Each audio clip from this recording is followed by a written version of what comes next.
Pertama-tama saya akan membahas mengenai masa kolonial Belanda di Indonesia yang berlangsung dari abad ke-16 hingga abad ke-20.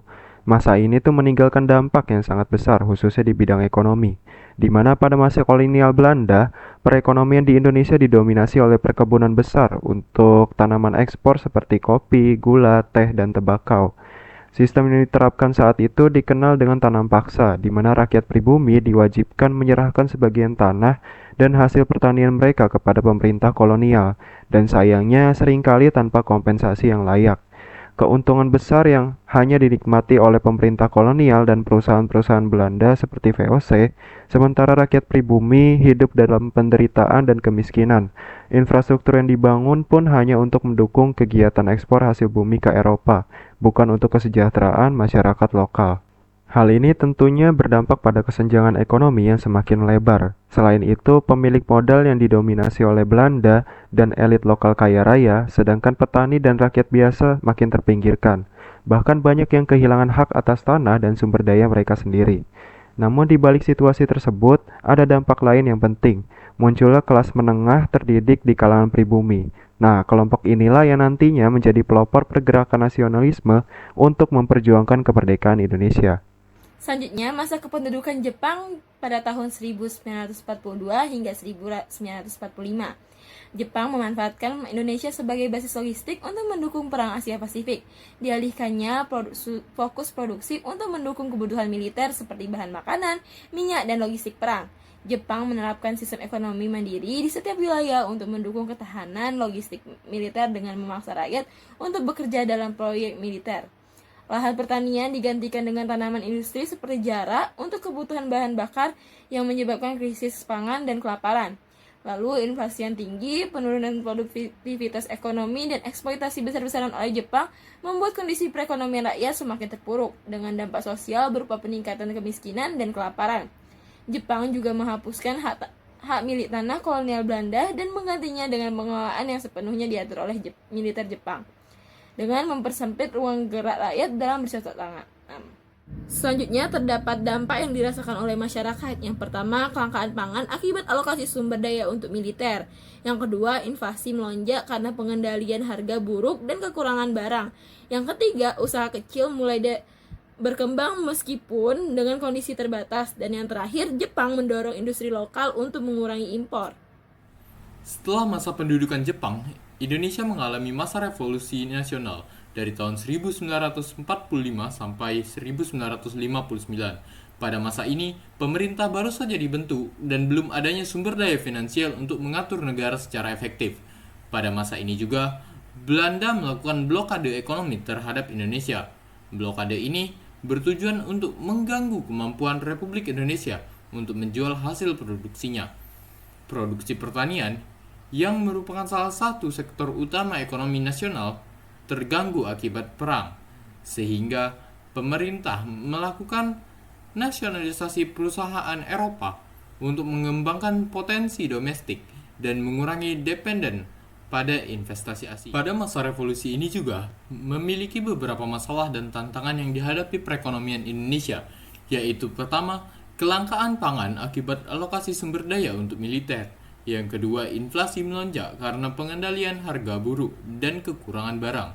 Yang ketiga, ada usaha kecil mulai berkembang meskipun dengan kondisi terbatas. Dan yang terakhir, Jepang dorong industri lokal untuk kurangi impor. Nah, selanjutnya masa Orde Lama tahun 1959 sampai dengan 1966.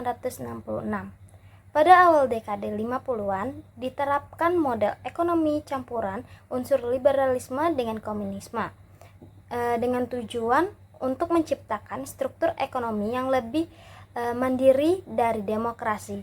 Pada tahun 1960-an, masyarakat ini mengalami kesulitan besar karena harga-harga naik sangat cepat atau inflasi yang tinggi, sementara produksi barang dan jasa tidak berkembang sehingga ekonomi Indonesia itu stagnan.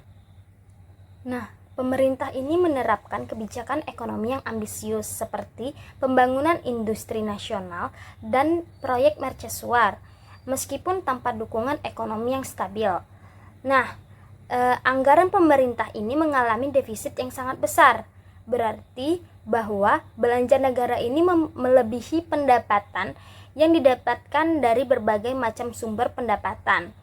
Untuk mengatasinya, maka pemerintah harus meminjam dana dari lembaga-lembaga internasional. Selanjutnya di sini ada contoh kasus, yaitu sistem tanam paksa.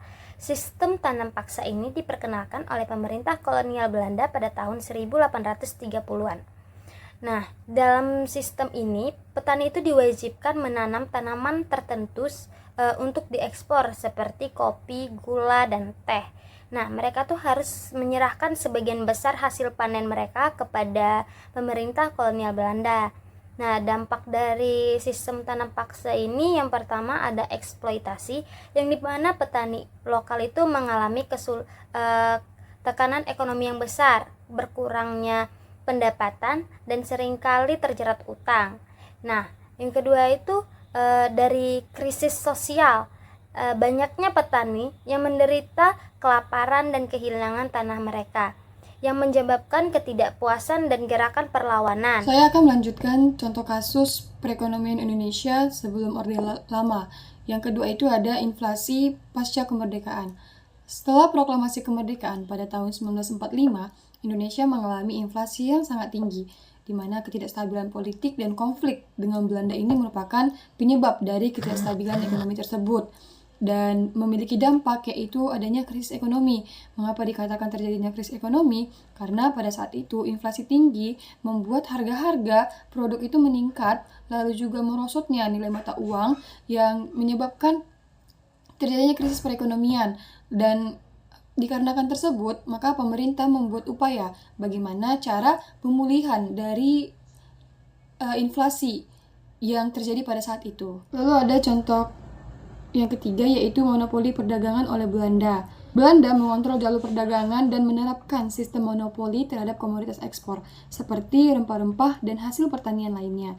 Dengan tujuan dan pelaksanaan monopoli ini, yang pertama, menguasai perdagangan rempah-rempah. Yang kedua, pembentukan VOC, di mana VOC ini adanya hak istimewa termasuk hak monopoli perdagangan, hak untuk mendirikan benteng dan pemerintahan di wilayah jajahan, dan hak untuk melakukan peperangan. Di mana hal ini memiliki dampak, yaitu keterbatasan akses pasar dan adanya yang namanya kesenjangan sosial. Kesimpulan dari materi kelompok kami yaitu perekonomian Indonesia dari masa kolonial hingga Orde Lama didominasi oleh eksploitasi, krisis, dan ketidakstabilan.